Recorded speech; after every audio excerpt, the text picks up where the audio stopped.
Baik, terima kasih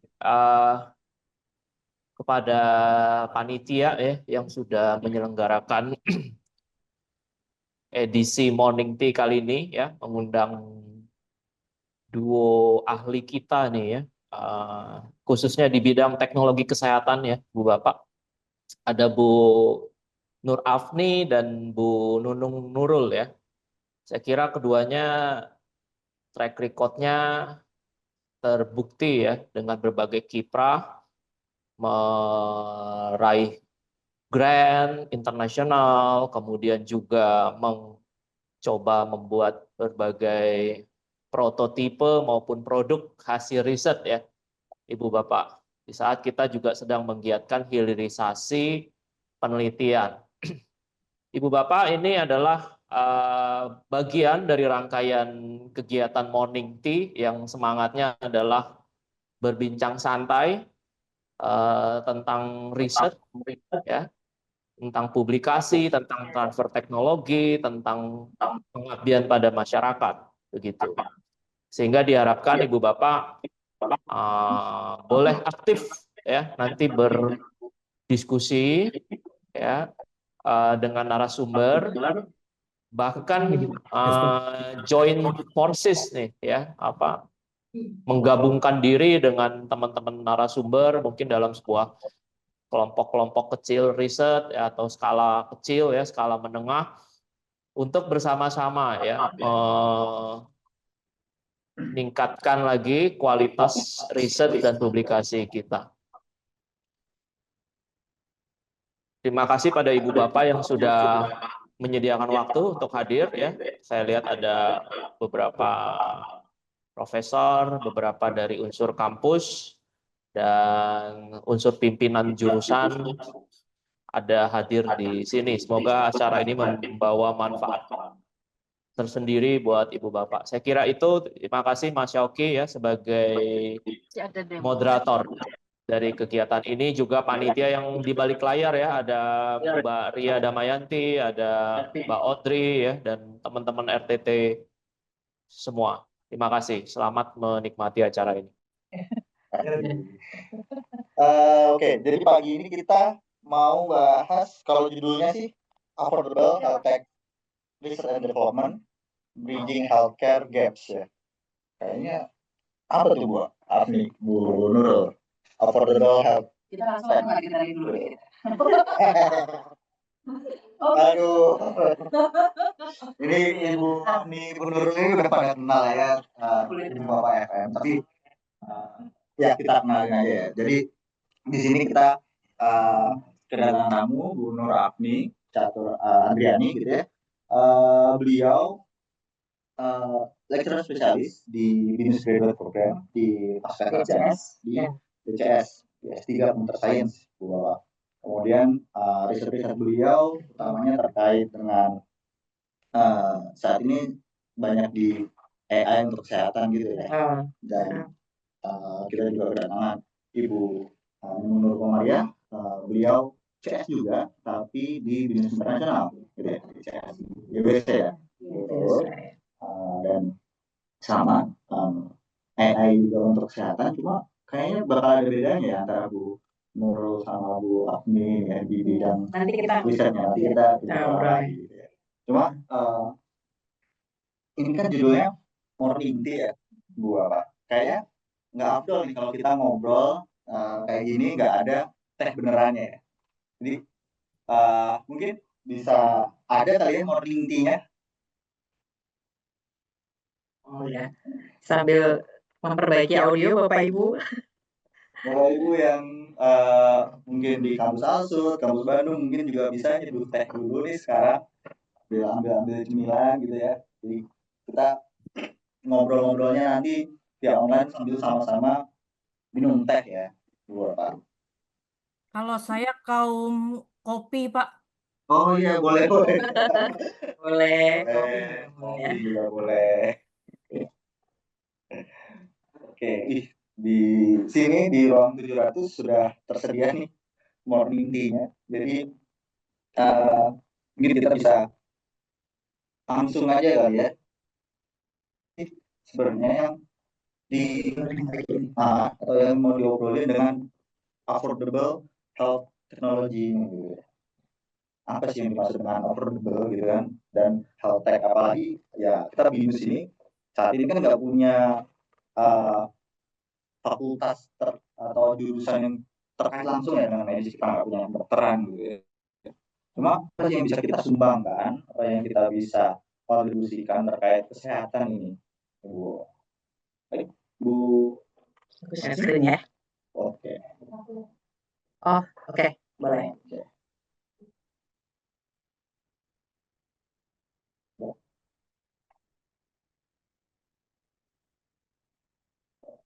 Ini sudah revisi di besarin di full screen aja, Mbak.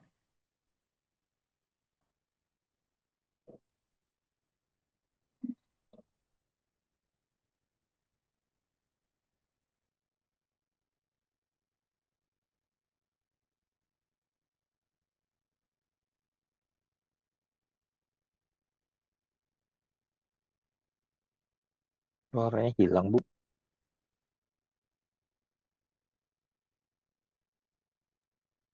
Oke. Ini pakai suara aku di sini. Aku sebentar pakai ini aja ya, laptop ya. Suaranya aman Bapak Ibu? Aman, Bu. Oke, sip. Ya, sini. Oh iya udah.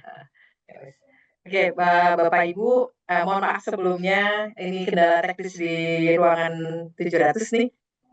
Pagi ini saya dan Bu Nurul mungkin mau sharing apa yang selama ini kita kerjakan bersama-sama. Saya, Bu Nurul, dan teman-teman yang lain terkait riset-riset teknologi di bidang kesehatan. Jadi mungkin BINUS tidak punya medical school ya Pak Sakti tadi sudah sampaikan, tapi BINUS itu brandnya sangat kuat di masyarakat, kita sangat kuat di teknologi. Jadi bagaimana mengembrace kekuatan teknologi itu untuk mensupport kesehatan gitu ya, bidang kesehatan. Dan kami pagi ini ingin mengangkat tema diskusi terkait bahwa inovasi kesehatan kita nantinya buat kemudian develop bersama itu didasari pada kebutuhan ataupun upaya untuk meningkatkan pemerataan layanan kesehatan yang ada di Indonesia gitu ya. Dan ada kata-kata affordability-nya karena pada dasarnya Indonesia itu adalah negara kepulauan dengan banyak sekali rural areas. Jadi kemudian unsur affordability itu menjadi satu aspek yang kita highlight tebal gitu dalam riset-riset kolaborasi kita. Nah, mungkin pagi ini kita sharing dulu sebentar, saya dan Bu Nurul akan sharing bersama, memberikan konteks background. Kenapa sih kemudian riset teknologi di kesehatan ini kita kasih unsur affordability di situ? Jadi harapannya affordability itu menjadi tidak hanya sekedar uniqueness dari inovasi teknologi kesehatan di BINUS, tapi juga menjawab healthcare gaps yang terjadi di Indonesia ataupun di negara-negara lain yang serupa dengan kondisi Indonesia gitu ya. Jadi kita tektokan aja ya Mbak Nurul ya. Jadi kita mulai dengan background-nya Bapak Ibu. Kenapa? Oke. Oh iya sih. Oke, next. Oke. Ya jadi ya payung besarnya sama sih mungkin dengan riset Bapak Ibu yang lain ya. Jadi bahwa BINUS itu selalu bagaimana setiap riset kita itu menjadi riset berdampak dan paling mudah mengukurnya ketika riset itu punya payung dengan SDGs gitu. Dan sebenarnya secara garis besar Indonesia itu punya objektif SDGs terkait promoting and enhancing the well-being and its populace. Jadi well-being itu menjadi salah satu yang menjadi objektif utama dari SDG kita. Dan well-being itu salah satunya selain kemudian pemerataan kualitas pendidikan, pemerataan kesempatan ekonomi, pemerataan layanan kesehatan itu menjadi salah satu fokus dalam SDG yang digarap di Indonesia gitu ya Bapak Ibu. Next Mbak Ria. Nah ini saya mau cerita tentang laporan WHO Bapak Ibu. Jadi setiap negara itu pasti punya laporan rinci terkait SDGs-nya. Bapak Ibu bisa akses nanti di laporan SDG tiap negara. Nah, untuk Indonesia saya garis bawahi untuk SDG 3 karena kita terkait sama good health and well-being. SDG 3 itu good health and well-being. Di situ tuh ada beberapa PR Bapak Ibu. ada maternal mortality ratio, ada incidence of tuberculosis, life expectancy at birth, dan universal health coverage index gitu ya, status of coverage. Jadi kalau dilihat dari statistiknya yang sebelah kiri ini Bapak Ibu, yang sebelah kiri itu saya kasih warna merah di situ. Selain bukan kemudian mengecilkan isu yang lain ya, maternal mortality ratio itu juga menjadi bagian permasalahan yang juga kita address, incidence of tuberculosis juga, life expectancy rate juga. Cuman yang saya kasih garis besar merah di situ adalah Universal Health Coverage Index. Itu paling bawah, itu di situ ada tanda merah. 2021 reportnya tandanya merah, tapi terakhir saya cari di 2023 juga masih sama. 2023 itu juga report kita masih merah. Merah itu artinya kita secara rata-rata negara di dunia kita masih di bawah rata-rata. Kemudian arrow yang warna orange itu Bapak Ibu, yang tidur itu menunjukkan stagnasi. Artinya setiap upaya yang kita lakukan untuk meningkatkan universal health coverage itu masih belum memberikan progres improvement berarti. Nah, universal health coverage ini kan berbicara bagaimana kemudian kita memastikan semua rakyat Indonesia itu mendapatkan layanan kesehatan dasar yang sama gitu ya, yang merata. Tapi itu ternyata belum terjadi di negara kita gitu ya. Indeksnya itu masih turun, masih di bawah rata-rata, kalau tidak salah masih sekitar 0,34, di bawah 0,44 yang seharusnya menjadi standar dunia. Nah, kita itu belum sampai sana. Nah, teknologi harapannya bisa, inovasi teknologi harapannya bisa menjawab ini. Dan universal coverage ini nanti erat kaitannya dengan si tadi itu ya, healthcare gap tadi. Healthcare gap antara masyarakat yang ada di kota besar dengan masyarakat yang ada di rural area. Yes, Pak? Oh, enggak. Mbak, next, Mbak. Sorry. Nah, ini ada beberapa pemberitaan Bapak Ibu yang mendukung hal tersebut ya, terkait shortage of medical professional. Jadi sebenarnya healthcare gaps antara urban sama rural itu apa aja sih yang apa sih merepresentasikan si healthcare gaps tadi? Yang pertama itu adalah shortage of medical professional di rural area. Jadi secara umum tuh sebenarnya Indonesia itu masih kekurangan tenaga medis ya. Rasio kita itu masih 1 dibanding 100.000 penduduk. Jadi satu medical profesional itu melayani 100.000 penduduk. Belum lagi permasalahannya, pemerataannya tidak baik gitu ya.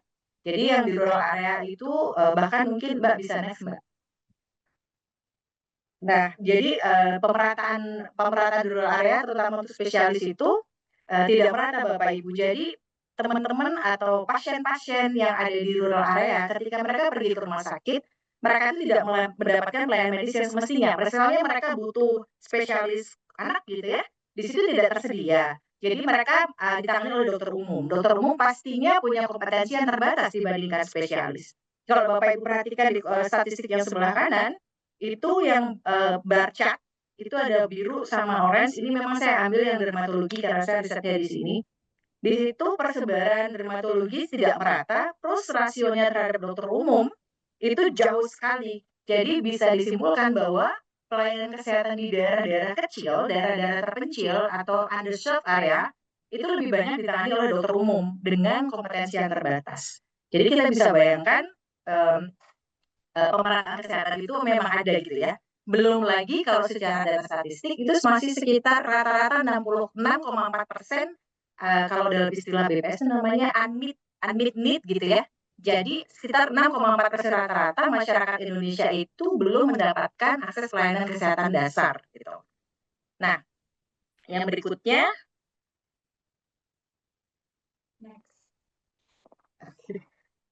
nah ini shortage of infrastructure, lack of economic power. Jadi underserved area atau rural area itu seringkali adalah daerah-daerah yang memang susah dijangkau satu hal ya secara infrastruktur. Entah kita harus pakai kapal boot ke sana gitu ya. Kemudian mungkin jalannya juga tidak baik. Nah, oke. Nah, dan itu menambah kompleksitas bagaimana kita kemudian memeratakan layanan kesehatan yang baik sampai ke rural area ya. Plus kemudian kalau kita ngomongin teknologi di daerah juga mungkin ada keterbatasan sumber energi, electricity power, kemudian ada keterbatasan internet coverage juga gitu ya. Terus kemudian kebanyakan masyarakat di daerah rural itu adalah masyarakat yang bekerja secara informal, pasti secara ekonomi mungkin tidak sebaik yang di urban, sehingga affordability mereka untuk mengakses layanan kesehatan juga sangat terbatas. Next-nya. Ini sudah kali ya, sama kurang lebih critical and condition juga. Jadi mungkin secara outlook Indonesia diteruskan, Mbak. Mbak Nurul mungkin bisa melanjutkan. Lanjut aku aja. Oke. Ya, jadi secara garis besar kalau dari Healthcare Outlook 2025 itu akses to healthcare itu punya beberapa di Indonesia utamanya ya Bapak Ibu. Kalau tadi lihat pemberitaan kan sebenarnya nggak cuma terjadi di Indonesia, itu pun terjadi di negara-negara besar seperti Amerika. Kenapa bisa terjadi? Karena mereka juga negara-negara bagian gitu ya. Itu masih terjadi di sana. Lebih-lebih kita yang negaranya merupakan negara kepulauan gitu ya. Nah, jadi barrier pertama itu yang memang mungkin akan sangat sulit kita pecahkan. Mungkin kalau dibandingkan dengan negara lain, I think kita the biggest island country ya, negara kepulauan terbesar, yaitu geographical challenges-nya itu memang luar biasa. Makanya unsur affordability itu penting di sini karena banyak daerah yang kita tidak mudah untuk akses. Kemudian high cost juga. Jadi layanan kesehatan itu menjadi mahal memang dijangkau oleh masyarakat kita dengan beberapa aspek tadi ya, keterbatasan ekonomi, kemudian mungkin kalau memang dia hanya bisa akses di urban area berarti harus ada travel cost yang ditanggung oleh pasien yang ada di rural seterusnya. Kemudian juga low awareness terhadap healthcare service itu sendiri. Jadi kadang-kadang teman-teman di remote area itu datang ke urban area ke fasilitas kesehatan yang mumpuni ketika kondisinya sudah sangat parah. Sehingga kemudian healthcare cost-nya menjadi lebih tinggi. Yang kedua adalah Indonesia Healthcare Outlook juga melihat aspek human resources ya. Jadi ada serious shortage of medical specialist and imbalance distribution. Ini mungkin isu yang juga sering disampaikan oleh Menteri Kesehatan ya. Makanya sekarang ada terobosan-terobosan membuat di luar pro dan kontra ya Bapak Ibu. Ada terobosan-terobosan dibuat hospital center specialist education gitu ya. Untuk mempercepat, memang kita masih butuh percepatan penambahan jumlah tenaga medis, utamanya spesialis, gitu ya, utamanya spesialis. Karena itu tadi, kalaupun ada tenaga medis di daerah-daerah terpencil, itu dokter umum, perawat yang mungkin kompetensinya tidak mencukupi untuk menangani kasus-kasus kesehatan yang ada di sana. Kemudian yang berikutnya adalah terkait teknologi. Memang mungkin sekarang teknologi itu berkembang pesat gitu ya, tapi itu digital divide-nya juga sangat tinggi. Teknologi ini baru mudah kita adopsi di kota-kota besar dengan infrastruktur yang sudah mendukung. Infrastruktur internet yang sudah baik, kemudian literasi orangnya juga sudah baik gitu ya. Jadi literasi tenaga medisnya, literasi masyarakatnya juga sudah baik. Nah, itu tidak serta-merta mudah kita adopsi ke daerah-daerah rural area di mana mungkin ya tadi yang sudah saya sempat sampaikan di depan ya, bahwa kita masih punya keterbatasan infrastruktur, kemudian literasi digitalnya juga masih sangat terbatas di sana. Kemudian juga ada area tentang data security concern, karena di sini adalah data-data medis, maka itu juga menjadi poin yang penting, sehingga sampai sekarang pun kita belum punya tuh regulasi jelas terkait utamanya AI yang saya tahu ya, AI karena masalah data security concern ini. Sedangkan kalau kita nggak punya regulasi yang jelas, sepertinya skill up adopsi teknologi itu juga akan terhambat gitu ya Bapak Ibu. Kemudian yang terakhir adalah yang tadi mungkin ya sudah disampaikan, healthcare infrastructure, significant quality healthcare facility between urban and rural area. Next. Nah, jadi ini mungkin gaps secara umum ya Bapak Ibu, sehingga kemudian penting diangkat isu affordability. Mungkin nanti setelah ini affordability kita ke Bu Nurul. Jadi saya memberikan konteks gaps yang menjadi masalah fundamental dari pelayanan kesehatan di Indonesia. Tadi ada shortage medical professional, imbalance distribution dari medical professional itu sendiri, ekonomi affordability dari masyarakatnya untuk mengakses layanan kesehatan, kemudian literasinya, infrastrukturnya gitu ya. Nah, dengan batasan-batasan itu atau kendala-kendala yang muncul dengan di balik healthcare gaps itu, maka teknologi itu bisa berperan di sini gitu ya. Tapi inovasi teknologi itu nggak ansih cuma inovasi teknologi aja, karena kita punya banyak barrier tadi itu di rural area. Makanya kemudian unsur affordability mesti masuk dalam inovasi teknologi yang kita upayakan untuk menutup sedikit demi sedikit gap layanan kesehatan antara urban area dengan rural area. Oke, next Mbak. Ya. Terima kasih banyak Bu. Nggak lanjut dulu. Oke, lanjut langsung aja ya. Oke. Suara saya jelas, Bapak Ibu? Suara saya jelas kah? Halo, halo. Jelas, Bu. Jelas, Oke. Bu.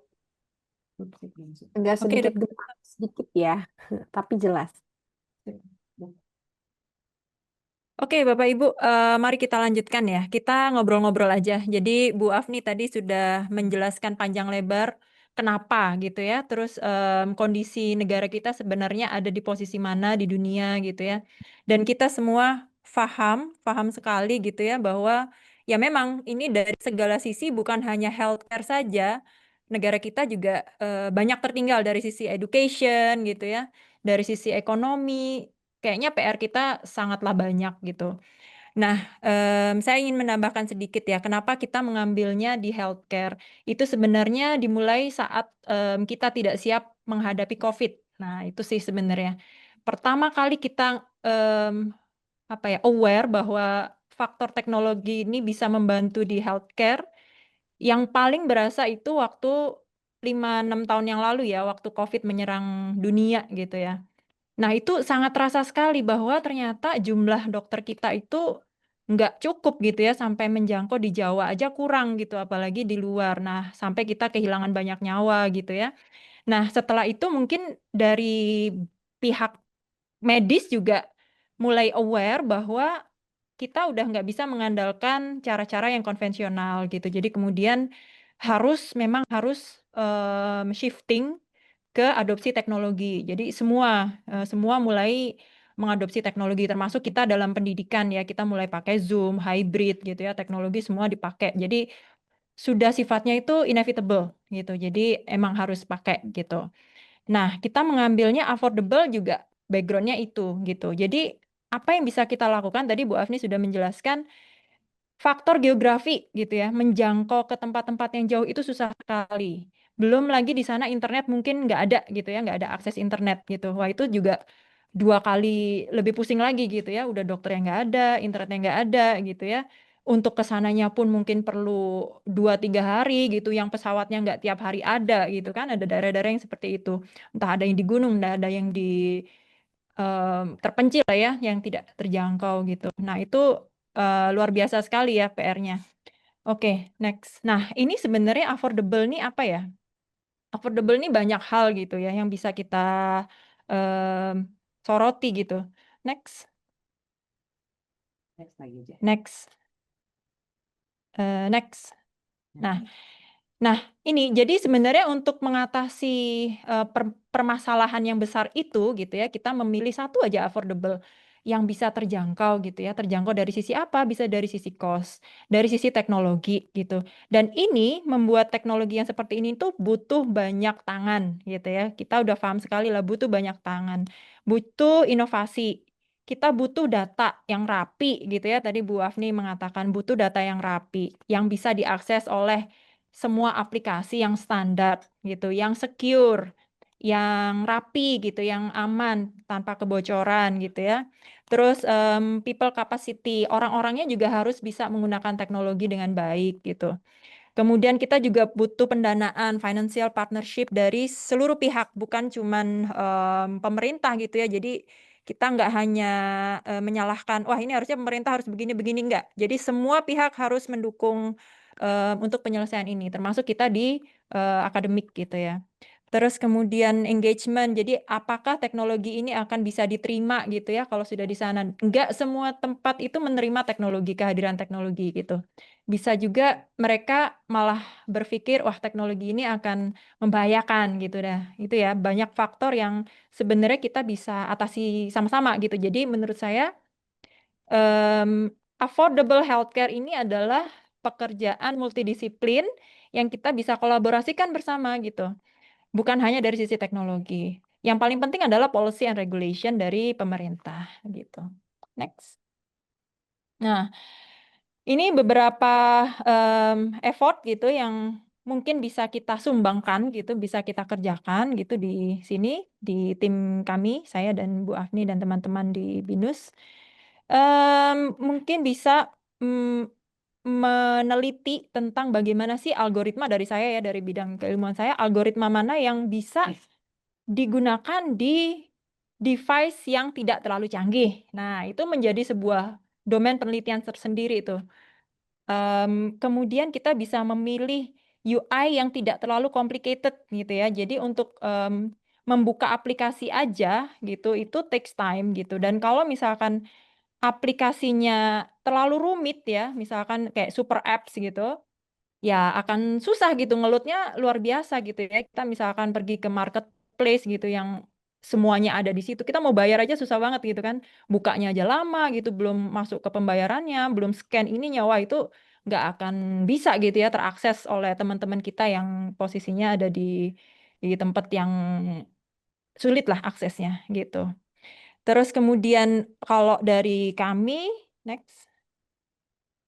Atau mungkin medical ya, medical device itu kalau dari Base itu teman-teman mengembangkan medical device yang murah gitu, yang aksesibel, yang bisa dibeli dengan komponen-komponen yang dibangun dari dalam negeri gitu ya. Next.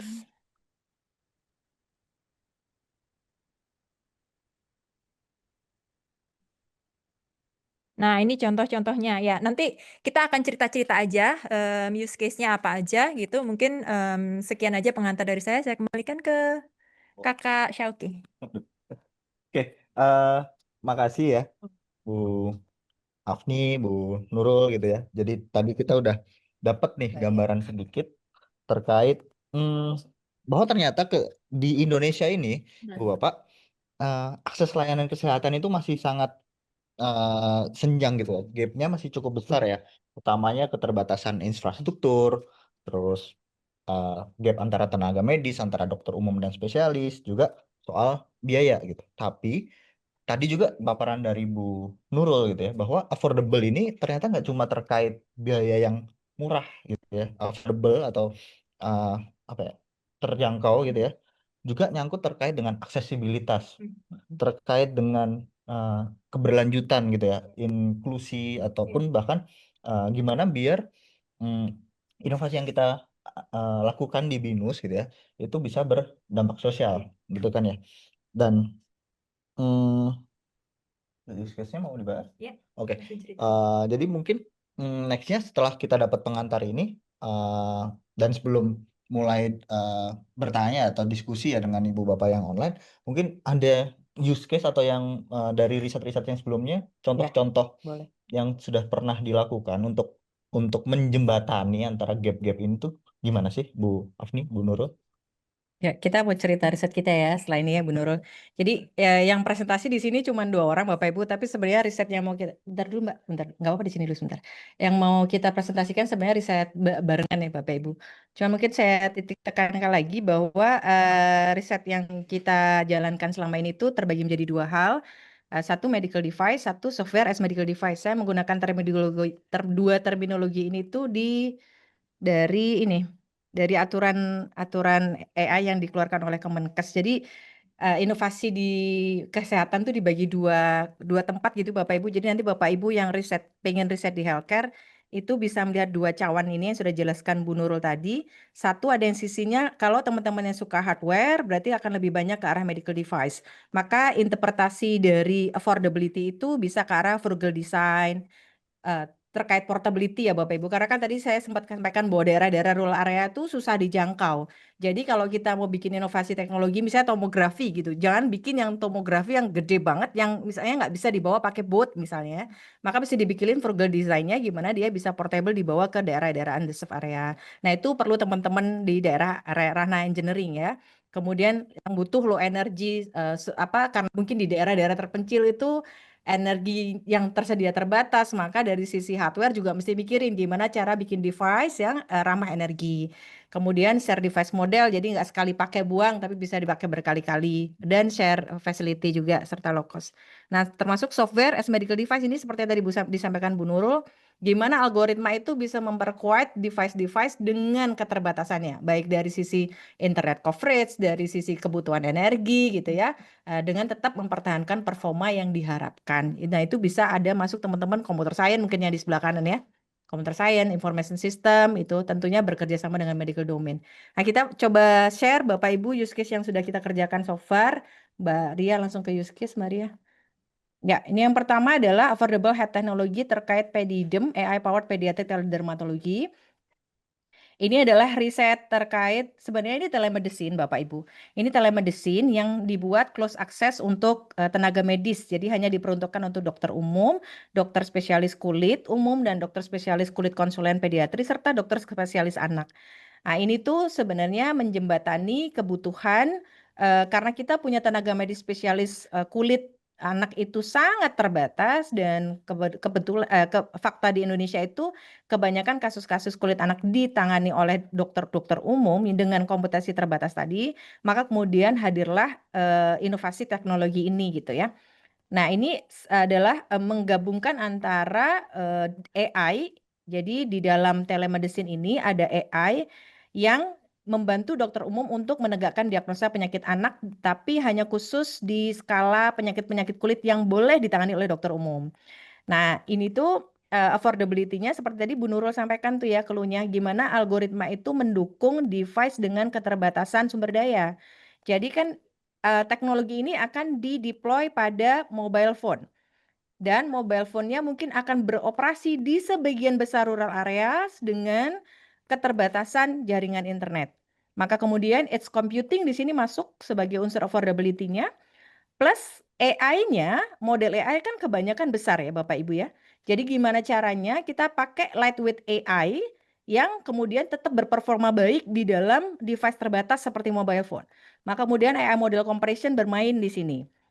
Itu salah satu aspek affordability Bapak Ibu, interpretasi dari affordability dalam riset ini. Jadi dia bisa diakses, si AI diagnostic sistemnya itu bisa diakses tanpa bergantung dengan internet. Dan kemudian akurasinya itu bisa dipertahankan dengan memanfaatkan teknologi AI model compression. Ini bekerja sama dengan apa namanya? Saya kok lupa namanya, KSDAI, Kelompok Studi Dermatologi Anak Indonesia, Persatuan Dokter Spesialis Kulit dan Kelamin Indonesia, dan dikembangkan bersama juga dengan Q Leuven di sini, dan sudah berlangsung cukup lama ya. Dan ternyata berjalannya waktu kita butuh kebutuhan bahwa oh ternyata kami butuh pengambilan gambar kalau pakai mobile phone tidak terlalu detail, maka kami butuh dermoskop ya, dermoskop kamera. Jadi kalau dokter biasa itu butuh apa itu namanya stetoskop Bapak Ibu, kalau dokter kulit tuh stetoskopnya berupa dermoskopi kamera yang ada di gambar ini Bapak Ibu. Tapi itu harganya mahal banget. Harganya itu sekitar 38 juta satu item dan itu nggak affordable untuk puskesmas-puskesmas yang ada di rural area. Maka di sini bekerja sama dengan teman-teman di BASE, kita juga mengerjakan pengembangan affordable dermoskop ya yang harganya bisa terjangkau gitu ya. Jadi di sini tantangannya selain desain engineering-nya juga gimana bikin algoritma yang memproduksi rekonstruksi citra mendekati dermoskop aslinya gitu. Nah, ini jadi lintas prodi nih Bapak Ibu. Saya dari DCS, ada teman-teman dari SOKA juga, dari BASE ya yang membantu dari sistem engineering-nya, plus dari medical expertise-nya dari Perdoski gitu. Nah, unsur affordability-nya tadi saya sudah sampaikan ya, ada portable device, ada edge computing, yang kita menerjemahkan agar kemudian si aplikasi pediatrik dermatologi ini bisa aksesibel di daerah-daerah rural area dengan keterbatasannya gitu. Nah, berikutnya, Mbak Ria, next. Nah, ini riset yang dipimpin oleh Bu Nurul. Monggo Bu Nurul. Monggo Bu Afni. Tehnya. Iya, betul. Minum dulu. Oke, ini kami risetnya bekerja sama dengan teman-teman di BASE. Juga ada partner kami ada di York, University of York, ada di Dublin, Ireland. Ada juga dari Rumah Sakit Gunung Jati Cirebon, ada dari Rumah Sakit Pasar Minggu. Kami juga bekerja sama dan kami sedang membuka kolaborasi sekarang dengan Rumah Sakit Bayangkara di Papua. Jadi di sistem Numed ini kita membuat sebuah software platform gitu ya, yang bentuknya modular gitu. Jadi kita ada AI-nya di situ, ada pemantauan early warning system di situ. Jadi apapun yang pengen dicapai oleh rumah sakit tuh kita buatkan modular gitu. Nah, saat ini kita ada X-ray detection, X-ray diagnosis ya. Kemudian itu juga kalau untuk affordability-nya kami juga bekerja sama dengan UI untuk menciptakan early screening untuk toksoplasma gitu. Jadi toksoplasma itu Bapak Ibu tesnya kan sangat mahal ya, 250 kalau nggak salah, IgM 250, jadi total sampai 500.000 ya sekali tes itu. Nah, nggak semua orang bisa mampu gitu ya untuk membayar sekali tes itu. Jadi kita ciptakan screening awal berupa kuesioner. Ini ada peneliti kami juga di UI mengembangkan kuesioner untuk seleksi gitu ya, untuk mengetahui tingkat resiko apakah dia akan terkena toksoplasma atau tidak gitu ya. Jadi melalui serangkaian kuesioner, seleksi tentang pola hidupnya itu kita bisa coba memberikan gambaran awal. Oh, kalau misalkan Anda memang beresiko, silahkan melanjutkan ke tes yang lebih lanjut gitu. Kalau memang faktornya rendah, ya berarti aman gitu ya. Jadi ini juga salah satu bentuk affordability yang kita tawarkan gitu. Kemudian ada agentic AI. Agentic AI ini kita pakai untuk membantu para dokter untuk berkonsultasi ya. Jadi ini kita berikan bukan untuk pasien, tapi kita membantu dokter-dokter ini, dokter-dokter baru terutamanya, untuk meningkatkan akurasi diagnosa gitu. Jadi kita masukkan data, kemudian kita training si LLM-nya ini, kemudian dokter akan bisa berkomunikasi dengan si ChatGPT-nya lah ya. Kemudian dia akan mengeluarkan, oh diagnosanya seharusnya ini gitu. Jadi kalau misalkan ada perbedaan dengan ekspertisnya para dokter gitu ya, mungkin ini perlu menjadi perhatian. Oh mungkin ada beberapa tes yang harus dilakukan gitu untuk follow up gitu. Jadi ini juga membantu minimnya tenaga dokter dan untuk juga meningkatkan akurasi gitu.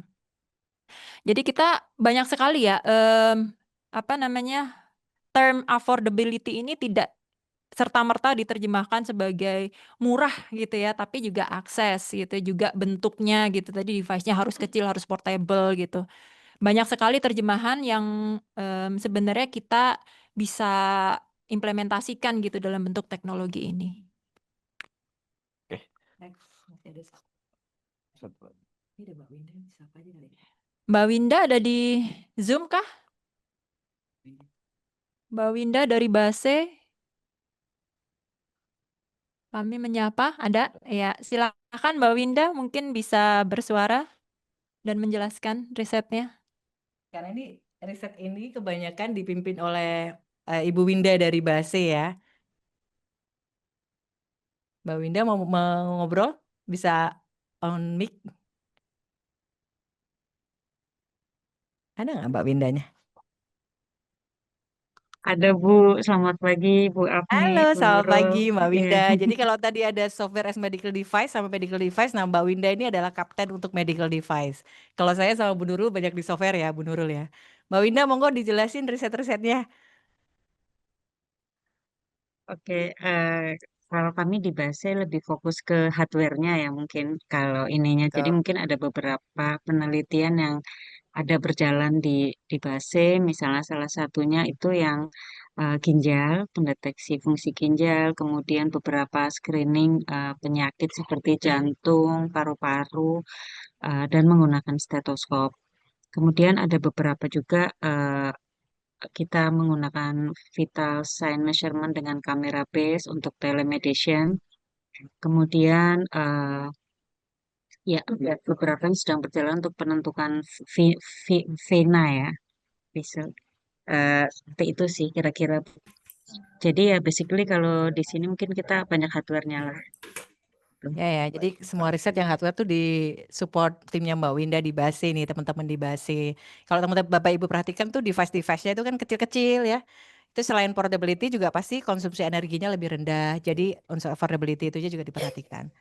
Terima kasih Mbak Winda. Ibu Winda, makasih juga Ibu Ya, Apni, Ibu sama-sama. Nurul ya. udah sharing. Tadi kita lihat ya teknologi yang saat ini sudah di riset atau dikembangkan itu kurang lebih ada dua aliran utama ya. Medical device yang fisiknya gitu ya, dan software as medical device gitu. Dan sisi affordability-nya untuk yang fisik gitu, misalkan kita pakainya eh, yang murah gitu ya, biaya pembuatannya, kemudian eh, biaya computingnya murah gitu ya, atau cukup rendah lah, nggak yang high cost computing gitu ya. Dan juga yang untuk software as medical device-nya yang AI-nya itu juga tadi ada yang modular gitu ya Bu Nurul gitu. Iya.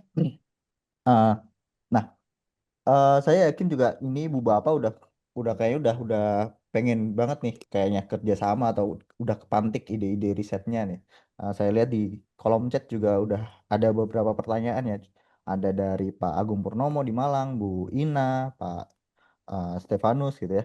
Eh, Pertanyaan pertama nih yang lumayan muncul, banyak, ada beberapa.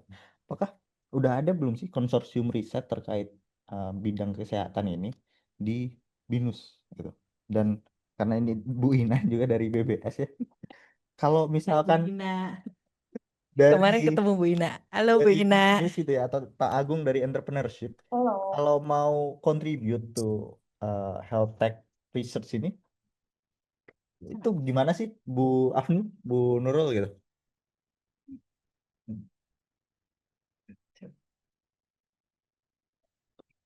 Ini aja. Bu Afni silakan. Jorok-jorokan. Selamat Silakan, pagi Bapak Ibu. Bu Ina ya yang nanya ya.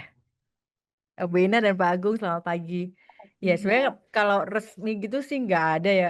Kita belum punya konsorsium, tapi kita bikin komunitas gitu ya, karena sering main bareng gitu, terus ngobrol, bisa kerjain riset bareng nih gitu. Maka kemudian beberapa riset yang selama ini kita kerjain sendiri-sendiri itu, kita coba lebarkan, kita kolaborasikan agar kemudian terakselerasi tuh capaian-capaiannya, baik prototype maupun luaran-luaran lain yang mendukung PI riset ya, entah itu publikasi, paten dan lain-lain. Jadi kalau komunitas mungkin bisa bergabung gitulah ya, bentuknya komunitas kita itu ya. Apa ya nama ya, komunitas ya Bu ya? Disebutnya komunitas lah, kita ada teman-teman yang satu sama lain saling berkolaborasi risetnya bareng, beberapa program studi, beberapa jurusan. Ini saya juga mulai ngajakin teman-teman dari Faculty of Engineering juga.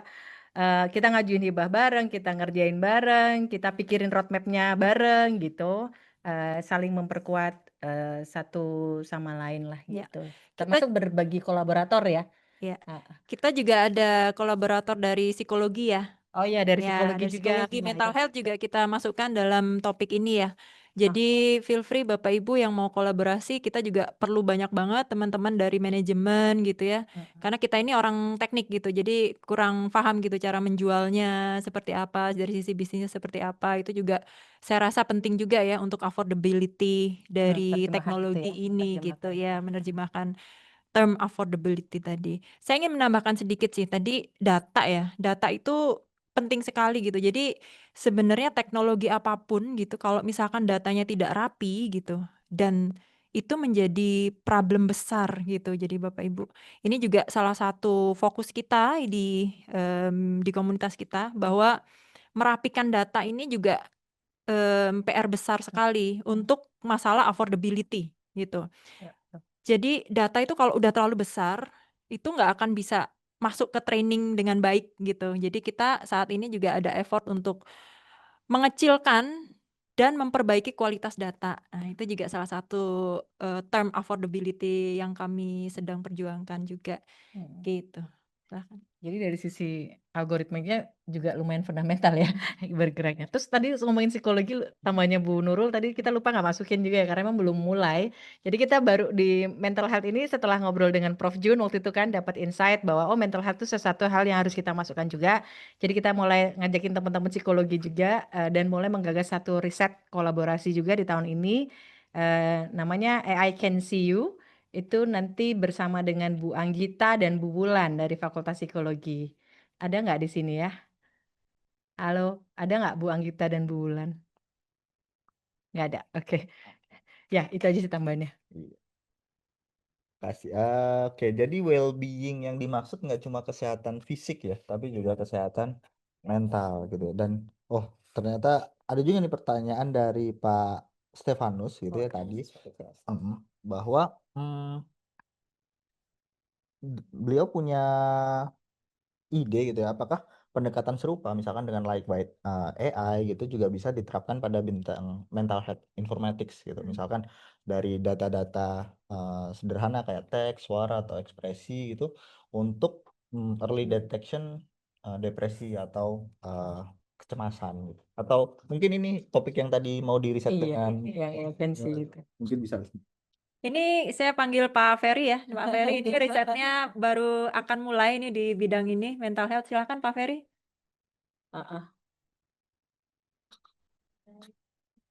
Nah, itu udah kelihatan. Besar sekali. Selamat pagi Bapak Ibu semuanya. Feedback.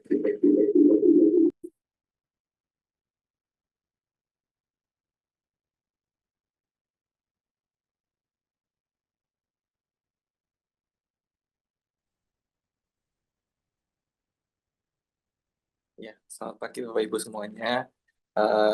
Ya, kebetulan riset saya juga sempat di bidang itu, jadi terkait dengan emotional cognition, lalu kemudian dari facial, dari psychological signals juga, kemudian memang arahnya untuk ke mental health dan kemudian aplikasinya bisa digunakan di smart home environment. Jadi sekarang kita juga lagi mencoba untuk aktif di bidang itu, di bidang mental health, kita coba untuk menjajaki bidang yang itu.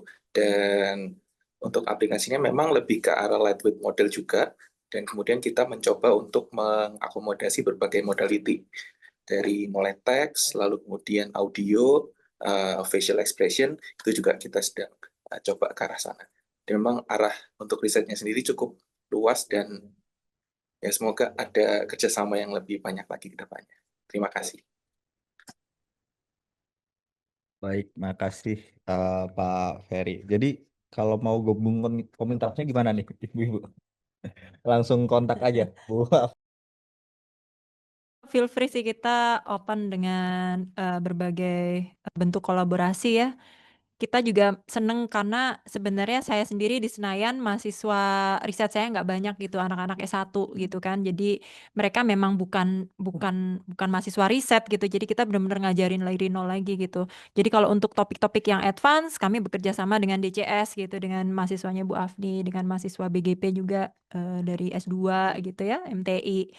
Jadi sharing resource ini juga penting ya, kita menciptakan sebuah inovasi, tapi kalau kita sendiri nggak bisa sharing gitu dengan di dalam gitu ya, sharing ilmu, sharing resource, sharing inovasi gitu. Jadi kita tuh tiap bulan ada knowledge sharing gitu ya, update dengan tim mahasiswa Bu Afni, Bu Winda, Pak Ferry, saya gitu. Ada Bu Yosika, Pak Syauki juga gitu. Kita update, jadi anak-anak saya juga belajar banyak gitu dari anak-anaknya Bu Afni gitu. Jadi kalau nambahin dikit Pak Syauki, mungkin Mbak Ria minta tolong tadi salah satu use case di ini, mungkin yang pediatrik teledermatologi kali ya. Jadi Bapak Ibu kalau misalnya jadi riset ini tuh pastinya bukan hanya dikerjakan tim dosen ya. Jadi riset ini tuh diturunkan yang pediatrik aja Mbak. Aku tapi kayaknya nggak ada gambar. Yang pertama deh kayaknya.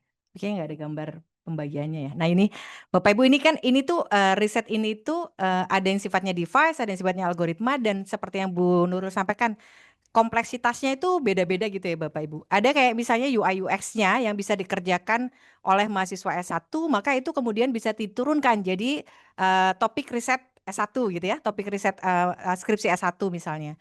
Tapi misalnya untuk yang sifatnya pengembangan AI model compression-nya gitu ya, pengembangan dari sisi optimasinya yang memang butuh formulasi matematikal lebih rumit, nah itu kita taruh di mahasiswa S3 gitu ya. Sedangkan eksplorasi pertengahan lah ya, yang cuma modif-modif, biasanya saya juga turunkan riset ini ke mahasiswa S2.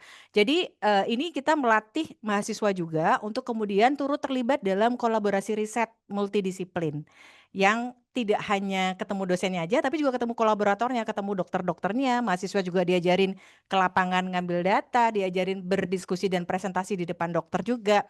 Jadi hopefully itu tidak hanya mengempower dosennya, tapi juga banyak mempower mahasiswa juga gitu. Dan seperti yang Bu Nurul sampaikan ya, sebuah riset itu sangat mungkin untuk diturunkan ke riset mahasiswa dari mulai level S1, S2, S3, tergantung tingkat kompleksitasnya gitu. Jadi mahasiswa juga ketika mau riset tuh nggak tabrak kanan kiri gitu, karena roadmapnya sudah jelas dari roadmap riset dosennya gitu. Jadi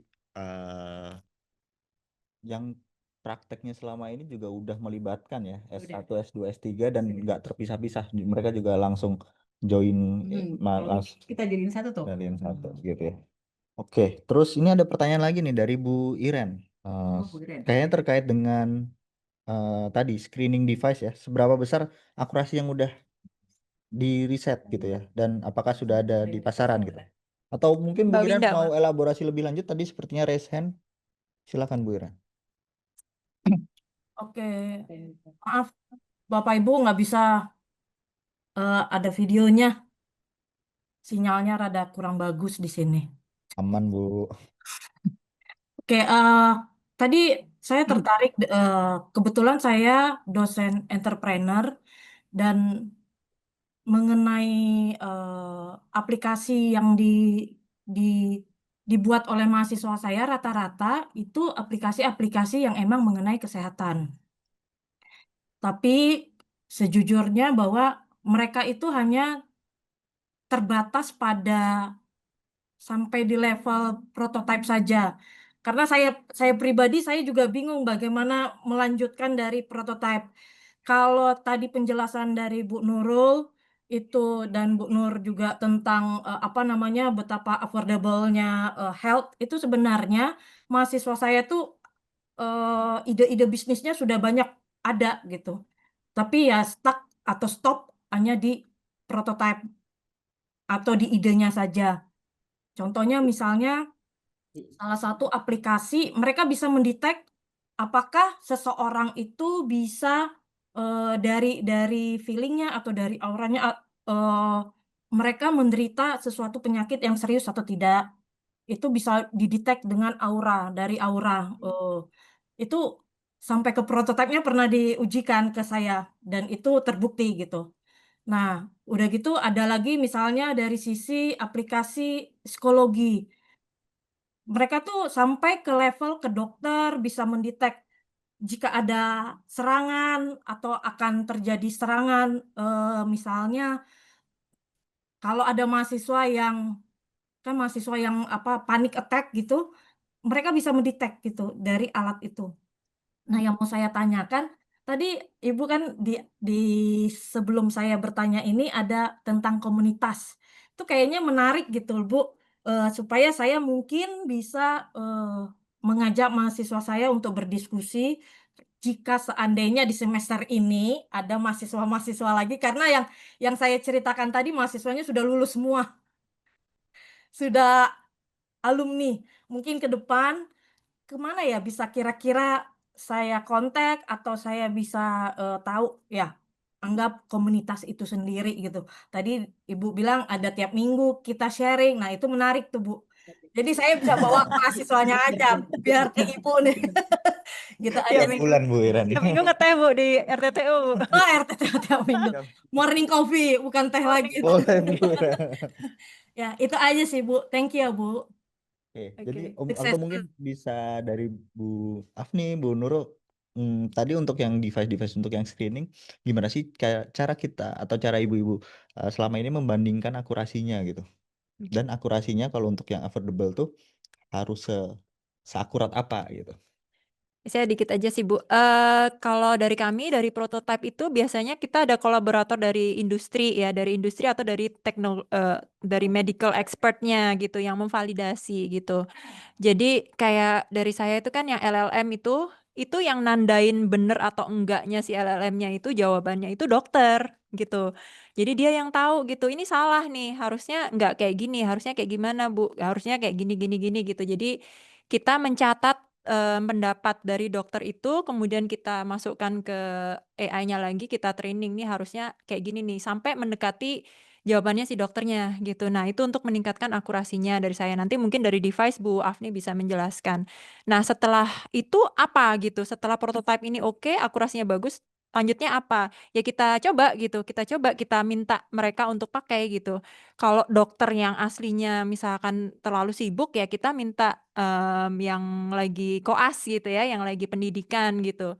Kita minta 5-6 orang untuk menguji gitu dengan berbagai case. Jadi kita dapat masukan lagi, oh case ini belum masuk, case ini belum masuk, case ini belum masuk, kita perbaiki lagi bersama. Seperti itu Bu. Jadi cycle-nya akan meningkat gitu ya. Jadi level TKT-nya juga meningkat, cycle-nya kita berkolaborasi dengan dokter dan industri ini juga makin intensif gitu kalau dari saya. Silakan Bu Afni. Iya, ya Bu Ira tadi mungkin sudah disampaikan Bu Nurul ya, penting punya kolaborator di sini yang memang kan kita pengennya itu riset pengembangan tuh nggak cuman bermuara jadi paper ya Bapak Ibu ya, atau cuma jadi prototype habis itu udah gitu kan. Harapannya ada hilirisasi di sini, entah itu hilirisasi yang sifatnya ekonomi, komersialisasi ekonomi atau komersialisasi sosial loh habis ikut pelatihannya Pak Hendy ya tentang komersialisasi. Jadi ada yang sifatnya hilirisasi sosial kepake gitu ya pro bono kayak memang udahlah kita karena kerja sama riset dipakai atau ya memang dikomersialisasi secara industri. Jadi yang pertama mungkin betul penting tahu ininya apa namanya kolaborator yang sesuai. Jadi kemudian kita bisa masuk ke hilirisasi. Yang kedua adalah kalau dari riset-riset pengembangan itu yang kalau saya lihat cukup cepat itu adalah ketika kalau kita ngomongin hilirisasi ya Bu Iren ya. Ketika industri justru yang membuka R&D-nya ke kita gitu ya. Ini kita punya satu case itu ya sekarang dipimpin Pak Elionai dan Bu Winda. Jadi industri membuka salah satu R&D yang mereka sedang kembangkan untuk dikerjasamakan dengan BINUS. Nah itu akan cepat harusnya untuk bisa terserap ke industri karena memang sesuai dengan kebutuhan industrinya dan ada industri yang kemudian memasarkan. Nah kalau kita berhasil dapat itu, maka kemudian prosesnya itu ada sekitar 6 siklus gitu Bapak Ibu, di mana 1-3 siklus pertama itu lebih ke R&D, itu akan lebih berat pada R&D-nya, jadi BINUS akan lebih banyak bermain di situ, tapi tetap dengan diawasi tim dari industri. Nanti begitu masuk ke komersialisasi, scale up, kemudian memastikan sesuai dengan standar industri, pemasaran dan lain-lain itu udah dipegang sama industrinya. Nah, itu akan mudah tuh kalau kita bisa dapat yang kayak gitu. Jadi di BINUSnya akan fokus pada R&D secara ideal gitu ya. Sehingga kemudian scale up-nya bisa masuk ke industri karena mungkin kita tidak punya skill di sana. Jadi kalau misalnya gini, kalau yang saya maksud dengan memastikan ranah R&D-nya beres tuh gini. Misal kita ada bikin sesuatu yang sifatnya early screening ginjal misalnya kayak punya Mbak Winda gitu ya. Kita pastikan bahwa medical device-nya memang bekerja sesuai dengan hardware-nya sesuai secara elektronik dia sesuai gitu ya misalnya. Akuisisi datanya sesuai, sudah dipastikan dia akuisisi datanya benar, pengolahan data awal benar. Kemudian kalau dia dilengkapi dengan software untuk rekognisi sesuatu dengan AI, maka sudah dipastikan AI modelnya sudah benar, sudah tervalidasi dengan baik gitu ya. Setelah data beres, validasi model baik. Nah, itu ranah R&D tuh.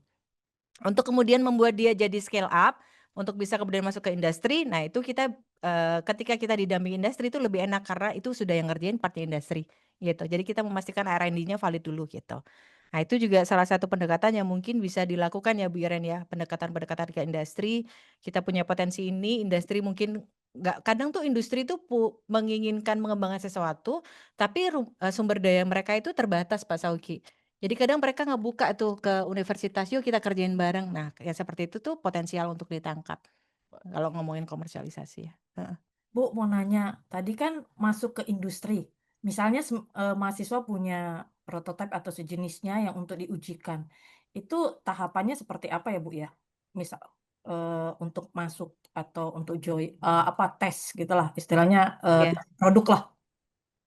Iya, jadi memang ada tahapan standarisasi ya Bu, kalau setahu saya, sampai kemudian itu dia bisa dirilis gitu ya. Dan biasanya pemerintah pun menyediakan hibah-hibah ya, hibah-hibah yang mempersiapkan sebuah prototipe itu untuk standarisasi. Mungkin bisa diikutkan ke sana ya, diikutkan ke hibah-hibah tersebut sehingga kemudian panduan untuk menstandarisasi prototipe ini menjadi terarah gitu. Saran saya sih dimasukkan saja ke hibah-hibah yang terkait dengan kesiapan sebuah prototipe untuk dihilirisasi gitu. Mungkin menambahkan juga Bu Iren, kami di RTT kan riset and transfer teknologi transfer ya. Jadi selain riset di sini kita juga menangani terkait dengan alih teknologinya. Jadi bagaimana dari hasil-hasil riset yang sudah dikembangkan, didevelop oleh Binusian baik FM maupun mahasiswa itu bisa terimplement gitu ya. Jadi nanti mungkin kita bisa diskusi lagi ya dengan tim teknologi transfer dari RTT gitu Bu Iren untuk bagaimana supaya riset-riset yang kita buat di BINUS ini nggak cuma berhenti di paper, berhenti di tugas akhir lulus, mahasiswa lulus, terus diulang lagi siklusnya kayak gitu ya. Jadi biar kalau kata Kementerian sekarang sih kampus bertampak ya. Jadi atau kalau kata BINUS berarti fostering and empowering-nya itu beneran fostering and empowering society gitu. Dan kolaborasi BINUS dengan industri itu cukup kuat ya. Jadi misalkan Bapak Ibu ada riset-riset yang seperti itu yang udah ready siap gitu, mungkin teman-teman ETTO kalau ada kunjungan industri juga bisa mempromosikan gitu ya, mempromosikan portfolio risetnya Bapak Ibu gitu ya Pak Syauki ya. Jadi siapa tahu ada yang cocok, matching gitu ya, dan ETTO punya bridge ya sekarang ya. Ada platform juga untuk mempertemukan industri dengan peneliti gitu, itu juga bisa dipakai sih saya rasa. Oke, Oke, kasih thank Bu. you. Mungkin minta bantuan teman-teman panitia tadi nge-share link bridge yang disampaikan dari singgung Bu Nurul gitu ya. Kemudian terakhir dari Pak Alfa ya, nampaknya ingin kontak gitu kalau untuk ngobrol untuk join kolaborasi ini bagaimana gitu. Boleh email aja Pak? Email. Iya, nanti boleh di-share email saya dan Bu Afni. Tinggal dicari aja di Outlook ya. Cari Nurul gitu ya atau Nur Afni. Boleh nanti di-share Nama lengkapnya sudah ada Ibu Bapak di flyer. Oh ya, di flyer ya. Acara ini. Apartemennya ada ya, Gitu. lengkap. Ya nanti kita undang pas riset update kali ya, riset update next month. Oke. Oh, jadi dari komunitas ini ada tadi ya ada riset update tuh. Acaranya ngapain di riset update? Ya, jadi kita mengupayakan tiap bulan tuh ada riset update Bapak Ibu. Nah, itu presentasi giliran gitulah dari riset yang sedang kita kerjakan. Nanti kita coba open deh ya, biar Bapak Ibu juga bisa ikut. Gitu ya. Jadi mungkin nanti Ibu Afni bakal buka mungkin 2-3 slot gitu ya untuk gantian presentasi juga dari yang lain Oh iya, untuk bisa, publik bisa, gitu ya. bisa. Oke. Gimana Ibu Bapak? Kayak diskusinya udah cukup banyak nih. Ada tanggapan lain kah? Iya, di chat sudah habis nih dan udah di kode-kode juga ini oleh panitia. Oke. Kayaknya masih ada teh yang belum terminum. Masih kan? Bisa sambil Silakan. diminum. Bu Nurul minum dulu sambil. Oh. Mungkin yang di ruangan ada yang mau berdiskusi atau mau menambahkan, boleh. Bu Diana. Ini di ruangan RTTO lumayan ramai ya Bapak Ibu ya. Ini ada Tidak sekitar, muncul di ya kamera. tidak kelihatan di kamera. Ini sebenarnya banyak Ya. juga di sini.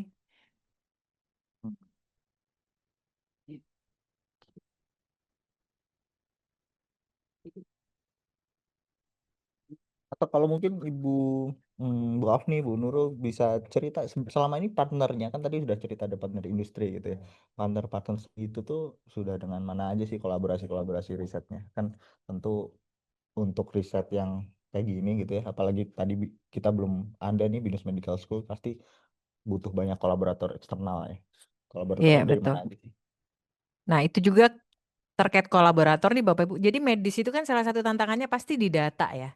Kita kesulitan mendapatkan data yang trustworthy-nya tinggi gitu ya. Karena memang mungkin data yang sensitif. Nah, berkumpulnya kita ini dalam komunitas ini tuh saling ngerjain bareng tuh salah satu juga saling sharing kolaborator. Jadi makin lama makin gede gitu kolaboratornya karena saling silang resource seperti yang tadi Bu Nurul sampaikan. Dari yang mungkin awalnya Bu Nurul cuman kerja sama satu rumah sakit gitu ya, saya sama satu kolegium misalnya, Mbak Winda dengan satu rumah sakit. Nah itu kita saling crossing ini apa, terus kemudian universitas juga. Jadi sekarang kalau rumah sakit kita ada kerjasama dengan rumah sakit Gunung Jati Cirebon yang memang kita punya formal collaboration ya. Rumah sakit Pasar Rebo, Rumah sakit Anissa Tangerang. Pasar Minggu, Pasar Rebo. Malah hari ya. Pasar Kamis. Ya, Pasar Minggu. Kemudian Rumah Sakit Anissa Tangerang, Gunung Jati Cirebon, terus kemudian mana lagi sih? Rumah Sakit Bunda Medik ini sedang kita jajaki. Kebetulan di DCS itu ada satu mahasiswa yang merupakan head of IT-nya Bunda Medik dan sangat tertarik dengan riset. Pastinya akan riset di wilayah healthcare ya karena dia ada di sana. Nah itu menawarkan untuk juga berkolaborasi riset dengan Bunda Medik Group. Jadi kita sedang menjajaki untuk juga kolaborasi dengan Bunda Medik. Selain kita juga punya kolaborasi dengan Hasna Medika Kuningan. Nah ini rumah sakit jantung. Jadi yang sekarang dieksplorasi teman-teman tuh banyak di kesehatan jantung ya. Kemudian kalau kolaborasi itu udah ya, kalau rumah sakit cuma itu ya. Sementara ini baru itu. Jadi kami tidak hanya berkolaborasi seperti tadi ya, fungsinya tidak hanya kemudian memvalidasi pekerjaan kita. Jadi kalau tadi Bu Nurul bilang LLM-nya itu yang memvalidasi dokter, data-data kita di awal sebelum diolah itu anotasinya juga yang memvalidasi dokter. Setelah digunakan juga dicek lagi sama dokternya ini sudah bisa digunakan atau tidak gitu ya. Tapi juga kita punya link untuk mendapatkan data asli gitu ya untuk kita gunakan. Jadi misalnya AI-nya untuk diagnosa penyakit kulit anak Indonesia ya kita punya data penyakit kulit anak Indonesia gitu. Tidak menggunakan data source yang sintetik yang atau data-data open public ya. Jadi kita punya data primer yang kita kembangkan. Itu kelebihannya. Terus juga bekerja sama dengan universitas pastinya. Ini pun juga berkembang ya. Kayak misalnya kemarin saya baru pulang dari visiting riset di KU Leuven. Jadi dan saya di situ visiting risetnya di salah satu laboratorium affordable health technology juga. Jadi kita berkolaborasi, tambah lagi kolaboratornya dengan mereka untuk mendapatkan banyak insight dan ini juga. Terus ada kolaborator dari industri juga, dari universitasnya, dari jaringannya Bu Nurul, Pak Ferry, Bu Winda, Bu Yosika, Pak Soiki, asosiasi juga ya, ada asosiasi kedokteran spesialis yang kita memang sedang riset. Kayak misalnya di kulit ya kita kerjasama dengan asosiasi penyakit dokter-dokter penyakit kulit, di jantung juga di jantung gitu. Sama industri ya yang kemudian banyak dibantu teman-teman RTT juga nih untuk terhubung dengan industri gitu. Mungkin Bu Nur bisa menambahkan. Iya, tambahannya tadi tentang kita kenapa perlu data-data dari lokal gitu ya, dari Indonesia. Ternyata setelah kita riset-riset nih Bapak Ibu, kita ngobrol-ngobrol juga dengan para dokter-dokter dari rumah sakit itu, banyak sebenarnya rumah sakit ini mendapatkan tawaran teknologi serupa tapi dari luar gitu. Jadi udah banyak yang masuk sebenarnya sejak COVID itu. Dari Cina, ada yang dari Malaysia, ada yang dari luar, dari barat gitu ya, juga banyak yang menawarkan ke mereka. Tapi komplain mereka satu, ini datanya kayaknya nggak sama nih dengan kondisi yang ada di Indonesia. Nah itu juga peluang kita ya Bapak Ibu ya. Mereka pengennya bener-bener locally ada di sini gitu. Jadi konteksnya itu benar-benar maunya itu konteks lokal gitu. Ada penyakit-penyakit yang khusus adanya di daerah negara tropis gitu yang itu nggak ada di barat di data-data publik yang kebanyakan kita source-nya dari western itu nggak ada. Jadi nggak muncul yang justru kalau misalkan nih X-ray gitu ya. Ini penyakit yang khusus TB gitu ya, TB yang ada di Indonesia ini malah nggak muncul di AI-nya kayak gitu. Jadi makanya mereka butuh sekali teknologinya diimplementasikan di data mereka sendiri gitu yang lokal di Indonesia gitu. Betul. Oke, jadi memang butuh pengkonteksan di lokalnya gitu ya. Kalau tadi TB-nya mungkin TB yang beda gitu, ada beda dikit gitu ya dan lokal khusus di Indonesia gitu. Atau kalau mungkin dari Bu Afni yang tadi dermatologi gitu, mungkin ada beda karena kulit orang Indonesia bermacam-macam ya dari ya skin tone-nya light sampai dark gitu ya. Atau Iya, jadi sebenarnya kalau kulit tuh memang representasi penyakit kulit itu akan sangat ditentukan oleh skin tone-nya. Sebenarnya ada satu dataset yang dikembangkan oleh Stanford tuh namanya Fitzpatrick, itu sebenarnya sudah mempertimbangkan skin tone. Jadi di awal kami mengembangkan riset ini kami menggunakan dataset itu karena dia sudah lengkap skin tone-nya. Jadi secara distribusi representasi penyakit kulit sesuai dengan skin tone itu sudah terwakili dari dataset itu. Cuman dia tidak ada spesifik ke pediatrik. Hah? Nah, jadi masih kasus pasien umum. Sedangkan yang kita kembangkan itu khusus pada pasien kulit anak. Jadi kemudian kita juga mengembangkan dataset. Makanya kalau teman-teman cari nih yang mungkin juga sama-sama ngerjain riset di dermatologi itu belum ada satupun yang punya dataset pediatrik untuk kulit kita. Dan kita coba provide itu walaupun masih terbatas tentunya gitu. Oke. Ada yang angkat tangan. Pak Haris dari Bandung. Silahkan Pak Haris Rangkuti. Ya, Raise hand. terima kasih Pak Sauki. Mohon izin Ibu-Ibu, suara saya terdengar jelas ya? Bu Apni, Terdengar Pak. Pak Haris. ya terima kasih. Ini saya turunin dulu deh, nanti nomor N dulu. Oke, mungkin begini Bu, sebetulnya ada beberapa hal yang memang waktu saya masih di BINUS Jakarta itu kita sudah melakukan penelitian yang berhubungan dengan health disease ya Bu ya, kesehatan yang berhubungan dengan penyakit kesehatan ya Bu. Seperti ada waktu itu juga pernah ada penyakit bawaan, maksudnya dari mahasiswa saya punya usul, mereka buat dan itu jadi Bu. Maksudnya dalam arti bagaimana melihat kondisi pasien berdasarkan dari 4 unsur, mulai dari darah tinggi, lalu dengan menggunakan tekanan darah, denyut nadi, lalu ada denyut jantung, dan ada 4 parameter waktu itu yang digunakan. Lalu ada juga menggunakan penyakit kulit juga ada Bu. Jadi dengan menggunakan beberapa metode ataupun konsep sehingga itu bisa terlihat bahwa ini penyakit ini, jadi hanya berdasarkan dari ciri visualnya saja. Jadi ada beberapa yang memang sudah termasuk juga waktu di Bandung itu juga ada yang berhubungan dengan penyakit-penyakit tapi dia terlihat dari visual, dia bisa menentukan oh ini adalah penyakit, waktu itu visualnya dengan X-ray ya Bu ya.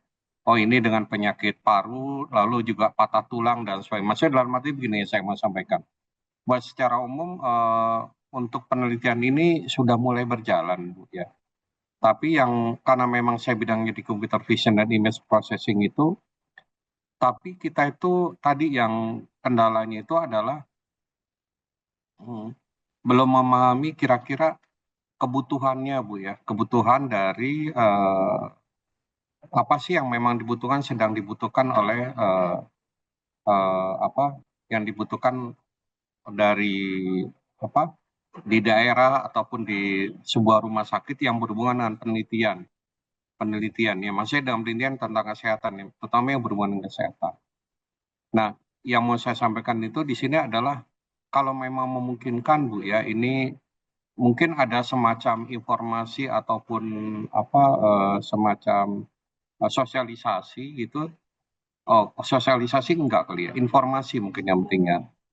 Lalu yang memang menggambarkan kira-kira oh ini ada beberapa penelitian-penelitian yang memang bisa dilakukan ya Bu ya, A, B, C, D, dan yang memang itu dengan beberapa kriteria tadi, dengan contohnya dengan keterbatasan internet, lalu jarak pulau yang memang untuk dilaluinya juga sulit sehingga keterbatasan dari infrastruktur dan sebagainya.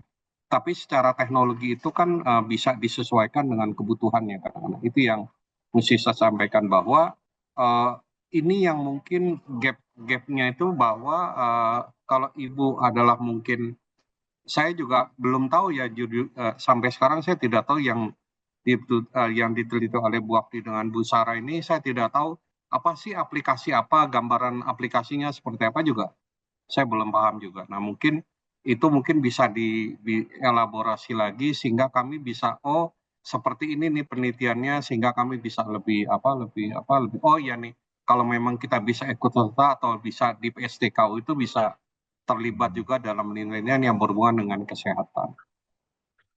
Nah, itu sih Bu yang mau saya sampaikan. Jadi gambarannya mungkin bahwa ada semacam sosialisasi atau informasi yang mungkin bisa disampaikan dan mungkin kami para dosen ataupun yang lainnya bisa, oh yang ini bisa nih kami lakukan, dan ada kesempatan-kesempatan yang memang kita bisa berkolaborasi gitu loh dengan penelitian dilakukan oleh Bu Apni dan Bu Sarah.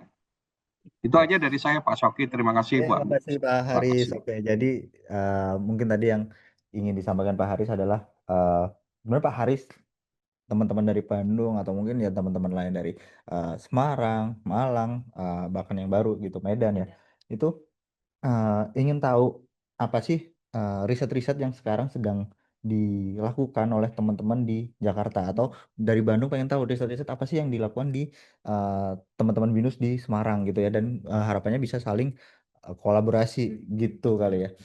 Eh, Nah, atau kalau mungkin pertanyaan boleh saya perluas ya Pak Haris ya. Selama ini dari Bu Afni, Bu Nurul gitu ya, gimana sih pernah nggak berkolaborasi dengan FM BINUS yang beda wilayah gitu, atau dengan PSDKU gitu? Beda wilayah, kebetulan Jakarta ya, masih Jakarta. Teman-teman di luar ini. Iya, kalau misalkan ada teman-teman dari Malang, saya lumayan deket ya dengan teman-teman yang di Malang yang di BEC gitu. Ada Pak Febi di sini mungkin. Nah itu kita sangat terbuka sekali ya Pak untuk berkolaborasi, karena memang sebenarnya anak-anak pun kita banyak yang online gitu, yang mengerjakannya secara online tuh bisa gitu. Jadi mungkin waktu ketemu dengan dokter pun kita bisa set up untuk Zoom meeting gitu. Kita kebanyakan sih update-nya kalau sama tim tuh malam after office gitu, karena kan keterbatasan waktu kami dan anak-anak juga kuliah dan segala macam. Kita biasanya malam. Jadi kami sangat terbuka. Ini teknisnya ya pakai Zoom gitu. Kalau memang diperlukan onsite ya mungkin kita janjian gitu ya, nggak setiap bulan sekali gitu. Tapi jarang sih, kita kebanyakan sih online gitu. Terus kemudian untuk riset update mungkin ini hal-hal yang kayak gini ya, rutin ya sifatnya, morning tea ini juga bisa dipakai untuk sosialisasi riset dari teman-teman dari kampus yang lain gitu ya Pak Syauki. Mungkin nanti next morning tea bisa di Bandung misalkan. Nah, Bu Ria seneng banget nih, boleh. Nanti langsung Panitia udah ketawa aja. boleh jadi pembicara. Ya, nanti tinggal diajukan ke Prof Jun kali ya. Ada Prof Jun. Oh, ada Prof Jun, masih ada Prof Jun. Boleh nanti pindah ke Bandung secara hybrid gitu juga. Ini sangat bagus ya forumnya. Kalau mungkin mau tahu profil atau apa sih yang sedang diteliti oleh teman-teman Itu ini, belum punya. mungkin bisa kepoin. Pertama kepoin Google Scholar-nya dulu gitu ya. Terus iya ini Nggak bisa kan? ada juga nih titipan untuk lihat platform Bridge gitu ya. Jadi untuk udah tahu produk-produk apa sih yang udah dihasilkan gitu ya. Gitu. Oke. Begitu Pak Haris. Nanti riset update berikutnya kita share ya Pak. Jadi mungkin nanti kita bisa coba share insight-nya juga. Mungkin boleh satu sedikit aja mau nanya. Iya, boleh Bu. Bu mau nanya, dari berbagai Ini riset sampai selesai kok Bu, jadi nggak terbatas waktunya. yang sudah Ibu lakukan, yang sekian banyaknya riset produk yang sudah Ibu lakukan, itu produknya sudah jadi dan apakah sudah terjual di pasaran? Dan mahasiswa, pertanyaan berikutnya yang ditanya mahasiswa, Bu, produk kami kalau dijual bisa nggak Bu? Atau misalnya nanti kalau misalnya kerjasama dengan beberapa industri, ke kitanya gimana? Ini ada Pak Elio ya kebetulan. Kita undang masuk ke layar. Iya, iya. Ini Gimana sekarang tuh, Mbak? ke arah penjualan nih Bu, ke arah Oh, duit. Nah, karena biasanya saya sama Bu Nurul itu memang lebih kayak kacamata kuda ke R&D ya. Jadi kenapa kemudian kita ada Pak Elio di komunitas ini dibantu Pak Elio, karena mesti ada seseorang yang punya insight ke sana. Pak Ya, Elio mungkin bisa karena kan berbagi Pak mahasiswa pertanyaannya Bu itu Iren. tidak hanya meresearch, tidak hanya membuat ide, tidak hanya daya tariknya adalah money, Bu. Ya. Ini ada Pak Elio, Bu Iren ya. Halo Bu Iren. Bu Iren mana sih ini kok di kamera belum kelihatan? Maaf, sinyal. Lagi di rural area. Iya, aduh Bu Iren, aduh. Tadi gimana tadi pertanyaan Pak Yogi? Jadi Gimana kalau komersialisasi? kita meriset sesuatu produk segala macam kan pasti akan ada terjadi penjualan produk gitu ya, money-nya, monetize. Nah, Oh iya, iya.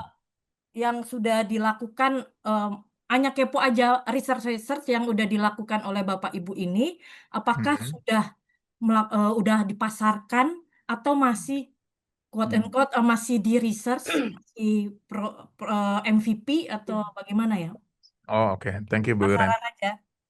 Jadi kalau sudah dipasarkan dalam artian kita, sorry ya, kalau dipasarkan dalam artian kita ketemu industri, ngasih tahu riset-riset ini, produk-produk kita, itu udah Bu Iren. Tapi kalau memang artian dipasarkan secara komersil, memang belum. Nah, tapi ada beberapa produk yang saat ini kita kolaborasi dengan industri yang ada potensi untuk komersial. Nah, tapi ini masih OTW nih Bu Iren. Mungkin nanti Bu Iren bisa bantu-bantu ya. Jadi mungkin hanya saran saja untuk Mm-mm. supaya daya tarik ke mahasiswa. Ini loh ada research dari dosen-dosen BINUS yang keren, yang sudah dipasarkan, yang dari hanya sebuah ide akhirnya bisa dipasarkan. Itu membuat mungkin diinformasikan ke dosen-dosen agar kita juga bisa menginformasikan ke mahasiswa sehingga mereka juga tahu, oh ternyata nggak hanya bisa ide aja ya di BINUS ini, kita bisa sampai ke monetize, sampai ke Iya, produk, sampai ini gitu loh, untuk pasti. daya tariknya. Jadi dosen-dosen juga mungkin diinfokan produk Bapak Ibu yang akan keren ini akan muncul di tahun ini atau tahun depan mungkin. Iya, pasti Ditunggu tanggapannya. Bu Iren. Bu Iren, kalau ada satu produk dosen yang komersil, pasti satu BINUS gempar kok. Itu. Pasti kita kasih tahu. Mantap. Oke, Thank you Bu Iren. Nah, thank you Pak Iyo. Masih mau di sini atau mau geser? Oke, udah dikodel nih dari panitia.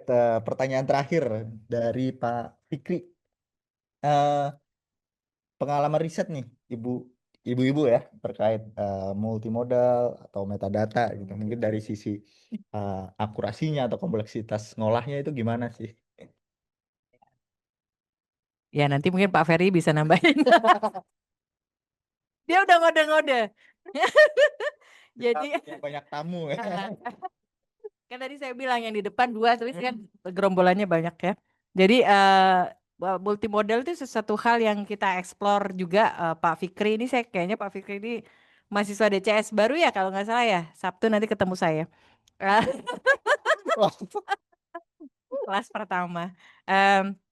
Jadi jelas multimodal itu akan sangat memperkaya dan menaikkan kematangan diagnosa ya.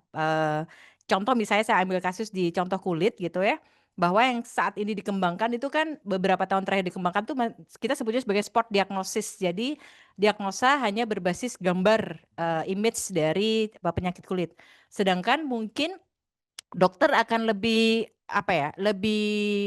merasa secure ketika kemudian diagnosa itu tidak hanya berdasarkan gambar tapi juga berdasarkan data anamnesis, which is itu strukturnya berbeda dari gambar. Nah itu juga multimodal, jadi pastinya itu akan meningkatkan ketepatan dari diagnosa. Cuman betul, pasti kompleksitas dari proses pembangunan recognition modelnya menjadi lebih kompleks ya. Tapi kalau menurut saya di era yang sekarang kita advancement AI belakangan ini ya, kita punya large language model yang saat ini pun sudah bisa berbagai modalitas. Kalau awal dia berkembang hanya untuk modalitas teks, sekarang sudah berbagai modalitas, itu menjadi lebih affordable secara pengembangan ya Pak Fikri ya. Jadi termasuk adanya agentic AI itu, saya kemarin sama Ferry sempat juga ngobrol kemungkinan gimana caranya kalau kita ngumpulin anamnesis data itu kan sangat mahal ya. Butuh waktu lagi. Gimana caranya kemudian mendevelop data kebutuhan data anamnesis ini, penyangga diagnosa spot diagnosis ini dari beberapa buku-buku yang sudah memang valid dijadikan rujukan untuk diagnosa penyakit gitu kan. Biasanya dalam suatu penyakit itu ada kayak kamusnya gitu ya. Jadi diagnosa banding ini tuh karena apa representasi penyakitnya itu seperti apa itu ada sebenarnya sudah ada kitabnya gitu. Nah itu dengan era LLM tuh sangat dimungkinkan tuh untuk kita kemudian mungkin ya saya lagi bicara mencoba mengeksplor itu juga gimana caranya kita mendevelop multimodal recognition model dengan kebutuhan data anamnesisnya itu digantikan dengan augmentasi informasi dari kitab-kitab penyakit atau penegakan diagnosa yang sudah ada gitu. Nah itu sangat apa ya Pak Fikri, memang sangat dibutuhkan untuk menegakkan diagnosa. Akurasinya pasti akan lebih baik, tapi memang kompleksitas membangun model rekognisinya juga akan lebih tinggi. Gitu. Oke. Saya nambahin sedikit use case ya. Saya pernah melakukannya itu untuk data lab ya, data lab darah. Itu kan data lab itu kan ada macam-macam ya, ada yang hemoglobin apa segala macam gitu. Nah, itu ternyata begitu ditambah dengan data report hasil X-ray report ya, bukan data image ya, data report bacaan ekspertise dari radiologis itu ditambahkan ke data lab, itu meningkatkan akurasi dari diagnosa penyakit. Nah, kayak gitu ya, mungkin salah satu contohnya itu. Terus kemudian dari data gambar X-ray dengan data reportnya, itu juga kita bisa compare. Jadi kita nggak serta-merta percaya dengan hasil ya, klasifikasi dari AI berdasarkan gambar, tapi kita juga tambahkan si ekspertise bacaan dari si radiologisnya gitu. Itu juga akan meningkatkan akurasi dari modelnya gitu. Dan itu sangat mungkin tadi adanya LLM itu juga sangat memudahkan kita ya. Jadi ekstraksi dari multimodal data ini, multimodality ini sangat mudah hari inilah ya dengan adanya teknologi LLM dibantu itu. Jadi kita udah nggak perlu ekstrak kayak dulu, ekstrak satu-satu gitu. Lebih affordable secara pengembangan. Oke, tersebut lagi tuh affordable ya. Ya karena kan affordable nggak hanya seperti tadi ya konteksnya Bu Nurul bilang affordable tuh nggak cuma sekedar cost, tapi affordability untuk kemudahan pengembangannya pun sesuatu hal yang juga bisa representasi dari sebuah affordability. Baik. Kalau boleh meng-highlight ulang berarti affordable tadi itu nggak cuma biaya tadi yang nggak cuma cost, tapi juga terkait aksesibilitas, sustainabilitas dan juga kemerataan itu ya. Oke. Terima kasih banyak Ibu Bapak. Ini masih ada 102 loh yang join dari awal sampai akhir. Sampai ini hampir jam 11 Terima ya. kasih. Makasih banyak Ibu Bapak, ini ngobrolinnya mulai dari teknis banget ya tadi yang multimodal sampai bagaimana si riset ini bisa terimplement gitu ya, entah tadi ya komersialisasi atau bahkan komersialisasi sosial tadi ya. Komersialisasi sosial dan komersialisasi ekonomi. Gitu. Jadi ada dua bentuk komersialisasi. Betul. Gitu. Dan ya mungkin harapannya setelah ini nih kan kita tentu terbatas waktu ya, tapi tadi sudah disampaikan juga bahwa kolaborasinya itu terus bertumbuh, terus berkembang, dan ibu-ibu ini punya riset update rutin tiap bulan. Jadi mungkin nanti bisa disambung lagi nih percakapan-percakapan, diskusi-diskusi terkait riset affordable health tech ini ya di berikutnya gitu. Jadi tapi untuk sesi morning tea pagi ini gitu kita udah ada di penghujung nih morning tea ini yang ngobrol-ngobrol yang santai tapi tetap nambah wawasan, tetap nambah memantik ide-ide baru gitu ya.